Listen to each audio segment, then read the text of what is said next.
ಇಷ್ಟೇ ಅಂದ್ರೆ ನಮ್ಮ ಕಂಟೆಂಟ್ ತೋರಿಸೋದು ಒಂದು ಹಾಡಾಯಿತು, ಒಂದು ಟ್ರೈಲರ್ ಆಯಿತು, ಜೊತೆಗೆ ಇದು ನಮ್ಮ ತಂಡ. ಏನಾದರೂ ಪ್ರಶ್ನೆಗಳನ್ನು ಕೇಳೋದಕ್ಕಿದ್ರೆ ನೀವು ಕೇಳ್ಬೋದು. ಸೂಪ್ರಮ್ ಸೋ ಅಂದರೆ ಟ್ರೈಲರಲ್ಲೇ ಬಂತು, ಟ್ರೈಲರಲ್ಲೇ ರಿವೀಲ್ ಆಗ್ತಾ ಇದೆ. ಅಂದರೆ ಅದೊಂದು ಪಾತ್ರದ ಹೆಸರು, ಆ ಪಾತ್ರ ಯಾರು ಅಂತ ಸಿನಿಮಾದಲ್ಲಿ ಗೊತ್ತಾಗುತ್ತೆ. ಸುಲೋಚನಾ ಫ್ರಮ್ ಸೋಮೇಶ್ವರ ಅಂತ. ಆದರೆ ಯಾರ ಹೆಸರು ಅದು ಹೇಗೆ ಬಂತು ಅನ್ನೋದನ್ನ ಸಿನಿಮಾದಲ್ಲೇ ನೋಡ್ಬೇಕು. ಬಟ್ ಟ್ರೈಲರಲ್ಲಿ ಅದು ಗೊತ್ತಾಗ್ತಿದೆ. ಅಂದರೆ ಸೂ ಫ್ರಮ್ ಸೋ ಅಂದರೆ ಸುಲೋಚನಾ ಫ್ರಮ್ ಸೋಮೇಶ್ವರ ಕಟ್ ಆಗಿ ಸೂ ಫ್ರಮ್ ಸೋ ಅಂತ ಆಗ್ತಾ ಇದೆ. ಹೌದು, ನಾನು ನಿರ್ಮಾಣದಲ್ಲಿ ನಾವಿದ್ದೀವಿ. ಹಾಂ, ಇದ್ರಲ್ಲ ನನಗೆ ಒಂದು ಇದರಲ್ಲಿ ಕಾಮಿಡಿ ಸರ್. ಅಂದರೆ ಒಂದು ಈಗ ಒಂದು ಮೊಟ್ಟೆಯ ಕಥೆ ಇರ್ಬೋದು, ಸರ್ಕಾರಿ ಹಿರಿಯ ಪ್ರಾಥಮಿಕ ಶಾಲೆ ಇರ್ಬೋದು, ಹಾಸ್ಟೆಲ್ ಹುಡುಗರು ಇರ್ಬೋದು, ಇದೆಲ್ಲ ಸಿನಿಮಾ ಗೆಲ್ಲೋದಕ್ಕೆ ಕಾರಣ ಅದರಲ್ಲಿದ್ದ ಹಾಸ್ಯ. ಜೊತೆಗೆ ನಮ್ಮ ಪ್ರೊಡಕ್ಷನ್ ಹೌಸಲ್ಲೂ ಕೂಡ ಹಾಸ್ಯಕ್ಕೆ ನಾವು ಜಾಸ್ತಿ ಒಂದು ಒತ್ತು ಕೊಡೋದು ಸ್ವಲ್ಪ ಟೈಮ್ ಆಗಿತ್ತು. ಒಂದು ಮೊಟ್ಟೆಯ ಕಥೆ ಆದ್ಮೇಲೆ ನಾವೇನು ಕಾಮಿಡಿ ಮಾಡಲೇ ಇಲ್ಲ.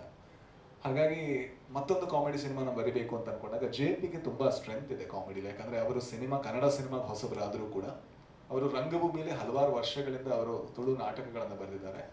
ಬೇರೆ ಬೇರೆ ರೀತಿಯಲ್ಲಿ ಅವರು ಒಬ್ಬ ಒಳ್ಳೆಯ ನಟ ಕೂಡ ಹೌದು. ಅವರು ನಮ್ಮ ಸಪ್ತಸಾಗರದ ಆಚೆಯಲ್ಲೂ ಅಲ್ಲಿ ಒಂದು ದೀಪಕ್ ಅನ್ನುವಂಥ ಪಾತ್ರವನ್ನು ಮಾಡಿದ್ದಾರೆ.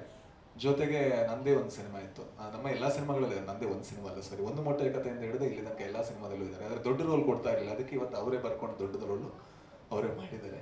ಸೊ ಮುಖ್ಯ ಕಾರಣ ಇದೊಂದು ತುಂಬ ಎಂಟರ್ಟೈನಿಂಗ್ ಆ್ಯಂಡ್ ಎಂಗೇಜಿಂಗ್ ಕಾಮಿಡಿ.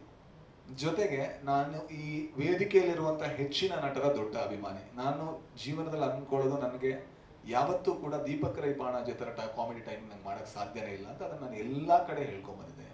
ಅಷ್ಟು ಒಳ್ಳೆ ಕಾಮಿಡಿ ನಟ.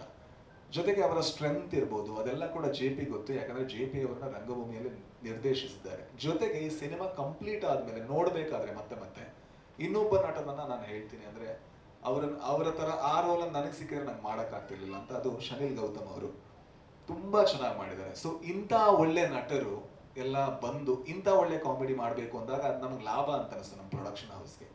ಜೊತೆಗೆ JP ಈ ಸಿನಿಮಾ ಮಾಡೋದು ತುಂಬ ವರ್ಷ ಕಾದಿದ್ದಾರೆ. ನಾವು ಜೊತೆಗೆ ಬೆಳೆದಿದ್ದೀವಿ ಈ ಕಥೆ ಜೊತೆಗೆ. ಹಾಗಾಗಿ ನಾವು ಸಿನಿಮಾ ಮಾಡಿದ್ವಿ ಸರ್.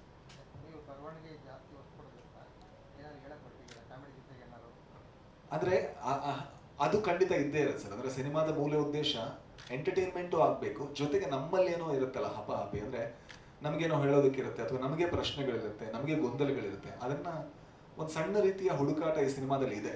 ಆದರೆ ಅದೇ ನೇರವಾಗಿ ಬರೆದು, ಆದರೆ ತುಂಬ ಇಂಪ್ಯಾಕ್ಟ್ಫುಲ್ ಆಗಿ ಬರೆದಿದ್ದಾರೆ JP. ಅದನ್ನು ತುಂಬ ಇಂಪ್ಯಾಕ್ಟ್ಫುಲ್ ಆಗಿ ಎಲ್ಲ ಪಾತ್ರಗಳು ಅಭಿನಯಿಸಿದ್ದಾರೆ. ಒಂದು ಸಂದೇಶ ಇರುತ್ತೆ ಸರ್, ಅದು ಸಿನಿಮಾದಲ್ಲೇ ನಿಮ್ಗೆ ಗೊತ್ತಾಗುತ್ತೆ ಏನು ಸಂದೇಶ ಅಂತ.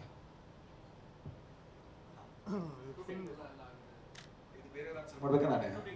ಹಾಂ, ಶೂಟಿಂಗ್ ಒಂದು 45ರಿಂದ 50 ದಿವಸದ ಇದರಲ್ಲಿ ನಮ್ಮ ಮಂಗಳೂರಿನ ಸ್ವಲ್ಪ ಒಳಗೆ ಹೋದ್ವಿ. ಯಾಕಂದ್ರೆ ತುಂಬ ರೂರಲ್ ಆದ ಕಾರಣ ಬೆಳ್ತಂಗಡಿ ಸುತ್ತಮುತ್ತ ಕಕ್ಕೆಪದವು ಅನ್ನುವಂಥ ಜಾಗದಲ್ಲಿ ಇದನ್ನು ಹೆಚ್ಚಿನ ವೇಣೂರು ಸುತ್ತಮುತ್ತ ಹೆಚ್ಚಿನ ಇದನ್ನು ಶೂಟ್ ಮಾಡಿದ್ವಿ. ನೈಜ ಘಟನೆ ಅಲ್ಲ ಸರ್, ನೈಜ ಯಾವುದೇ ಕಾಲ್ಪನಿಕ, ಕಂಪ್ಲೀಟ್ಲಿ ಕಾಲ್ಪನಿಕ. ಆದರೆ ಪಾತ್ರಗಳನ್ನು ನೀವೆಲ್ಲೋ ನೋಡಿದ್ದೀರಾ. ಇದರಲ್ಲೊಂದು ಭಾವ ಅಂತ ಪಾತ್ರ ಬರುತ್ತೆ. ಈ ಥರದ ಭಾವನ ನಾವು ಪ್ರತಿ ಫಂಕ್ಷನಲ್ಲಿ ನೋಡಿದ್ದೀವಿ ಅಂತ ಅನ್ಸುತ್ತೆ. ಅದು ಹೇಳಿದ ತಕ್ಷಣ ಎಲ್ಲರೂ ನಗಾಡಿದ್ರು, ನಗು ಬಂತು. ಅಯ್ಯಣ್ಣ. ಸೊ ಪ್ರತಿಯೊಂದು ಊರಲ್ಲೂ ನೋಡಬಹುದಾದಂಥ ಒಬ್ಬ ಭಾವ ಇದ್ದಾರೆ. ಆ್ಯಂಡ್ ಜೊತೆಗೆ ಒಬ್ಬ ರವಿ ಅಣ್ಣ ಇದ್ದಾರೆ, ಬಹಳ ಧೈರ್ಯವಂತ, ಆದರೆ ಎಲ್ಲೋ ಒಂದು ಕಡೆ ಭಯ ಇರುವಂಥ ರವಿ ಅಣ್ಣ ಇದ್ದಾರೆ. ಜೊತೆಗೆ ತುಂಬಾ ಆಸೆಯಿಂದ ಇನ್ನೇನೋ ಮಾಡಬೇಕು ಅಂತ ಹೇಳಿ ಹಾಳು ಮಾಡ್ಕೊಳ್ಳುವಂಥ ಅಶೋಕ ಅನ್ನುವಂಥ ಪಾತ್ರ ಇದ್ದಾರೆ. ಜೊತೆಗೆ ಪ್ರತಿ ಹಳ್ಳಿಯಲ್ಲಿರುವಂಥ ಒಬ್ರು ಭಾನು ಅಂತ ಒಂದು ಪಾತ್ರ ಇದ್ದಾರೆ. ಸೊ ತುಂಬಾ ಒಳ್ಳೆಯ ಸಿನಿಮಾ. ಆ ಸುತ್ತಮುತ್ತನೇ ಶೂಟ್ ಆಯ್ತು ಸರ್. ಸರ್ ತುಂಬಾ ಹುಲ್ಲು ಸರ್. ಹೆಚ್ಚಿನವ್ರನ್ನ ಕರ್ಕೊಂಡ್ ಬಂದಿಲ್ಲ. ಆಮೇಲೆ ಒಂದು 30 ಜನ ಆರ್ಟಿಸ್ಟ್ ಇದ್ದಾರೆ ಸರ್. ಅಂದ್ರೆ ತುಂಬಾ ಆರ್ಟಿಸ್ಟ್ಗಳು ಸಿನಿಮಾದಲ್ಲಿ. ಹಳ್ಳಿ ಆದ ಕಾರಣದಿಂದ ಹಳ್ಳಿಯ ಎಲ್ಲಾ ಪಾತ್ರಗಳು ಒಂದೊಂದು ರೀತಿಯಲ್ಲಿ ತುಂಬಾ ಇಂಪಾರ್ಟೆಂಟ್ ಆಗುತ್ತೆ. ಹಾಗಾಗಿ ಒಂದು 30 ಜನ ಕಾಣಿಸೋ ಅಂತ ನೆನ್ಪಿಟ್ಕೊಳ್ಳುವಂತ ಆರ್ಟಿಸ್ಟೇ ಇದ್ದಾರೆ ಸಿನಿಮಾದಲ್ಲಿ. ಸಿನಿಮಾದಲ್ಲಿ ಒಂದು ಯಾವುದೋ ರೀತಿಯ ಆರಂಭ ಅಲ್ಲಿಂದ ಆಗುತ್ತೆ. ಅದರಿಂದಾಗಿ ಪೋಸ್ಟರ್ ಆರಂಭ ಕೂಡ ಅಲ್ಲೇ ಆಗಲಿ ಅಂತ ಇದು ಮಾಡಿದ್ದು. ನಿಮ್ಮ ಸಿನಿಮಾ ಅಂತಂದ್ರೆ ಟೈಟಲ್ ಇಂದ ಹಿಡಿದು ಪೋಸ್ಟರ್ ಸಿನಿಮಾ ಮುಗಿಯೋವರೆಗೂ ಒಂದು ಕ್ಯೂರಿಯಾಸಿಟಿ ಇದ್ದೇ ಇರುತ್ತೆ. ಬಟ್ ಇದರಲ್ಲಿ ಇವಾಗ ಗಿಬ್ಲಿ ಟ್ರೆಂಡ್ ಅಂತ ಬಂತಲ್ಲ, ಸೊ ಆ ಥರ ಒಂದು ಪೋಸ್ಟರ್ ಕಾಣಿಸ್ತಾ ಇದೆ. ಆ ಥರ ಆದರೆ ಏನಾಯ್ತು ಅಂತ ಹೇಳಿದ್ರೆ, ಈ ಸಿನಿಮಾದಲ್ಲಿ ನಾವು ಇಲ್ಲಿ ತನಕ ಮಾಡಿದಂಥ ಕಾಮಿಡಿಗಿಂತ ಸ್ವಲ್ಪ ಎಕ್ಸಾಜರೇಟೆಡ್ ಕಾಮಿಡಿ ಇರುತ್ತೆ. ಆ ಎಕ್ಸಾಜರೇಟೆಡ್ ಕಾಮಿಡಿಯನ್ನು ಇನ್ನೊಂದು ಲ್ಯಾಂಗ್ವೇಜಲ್ಲಿ ಹೇಳಬೇಕಂದ್ರೆ ಸ್ವಲ್ಪ ಕ್ಯಾರಿಕೇಚರಿಶ್ ಆದಂತಹ ಪರ್ಫಾರ್ಮೆನ್ಸ್ಗಳು, ಜೊತೆಗೆ ಅದೇ ರೀತಿಯ ಮ್ಯೂಸಿಕ್ ಇರ್ಬೋದು, ಅದೇ ರೀತಿಯ ಬರವಣಿಗೆ ಕೂಡ ಇರುತ್ತೆ. ಹಾಗಾಗಿ ಅದನ್ನ ಯಾವ ರೀತಿ ರಿಫ್ಲೆಕ್ಟ್ ಮಾಡಬೇಕು ಅಂತ ನಮಗೆ ಗೊತ್ತಾಗ್ತಾ ಇರಲಿಲ್ಲ. ಬೇರೆ ಬೇರೆ ರೀತಿ ಪೋಸ್ಟರ್ಗಳನ್ನ ಟ್ರೈ ಮಾಡಿದ್ವಿ. ಆದ್ರೆ ಯಾವಾಗ ಆ ಪಾತ್ರಗಳು ಈ ತರ ಕಾಣಿಸಕ್ ಶುರು ಮಾಡಿದ್ವು, ಆಗ ನಮಗೆ ಇಲ್ಲ ಇದು ಕತೆ ಕರೆಕ್ಟ್ ಆಗಿದೆ.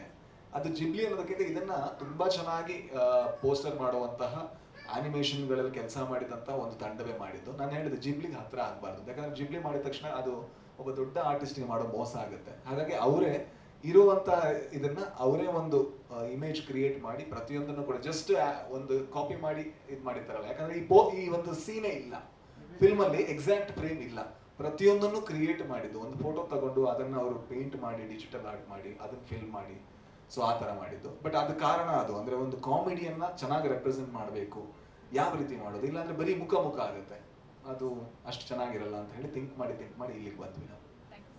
ಸರ್ ಇದು ಯಾರು ಸರ್ ನಮ್ಮ ಮಾಡಿದ್ರೆ ನಾವೇ ಫುಲ್ ಹಾಕೊಂಡ್ಬಿಡ್ತೀವಲ್ವಾ, ಅವರು ಸ್ವಲ್ಪ ಆಕ್ಟ್ ಮಾಡ್ಲಿ ಅಂತ ಅವ್ರು ನಮ್ಮನ್ನು ಹೊರಗೆ ಹಾಕಿದ್ರು. JB ಮಂಗಳೂರು ಭಾಷೆ ಇದೆ, ಮಂಗಳೂರು ಸುತ್ತಮುತ್ತನೇ ಕಥೆ ನಡೀತಾ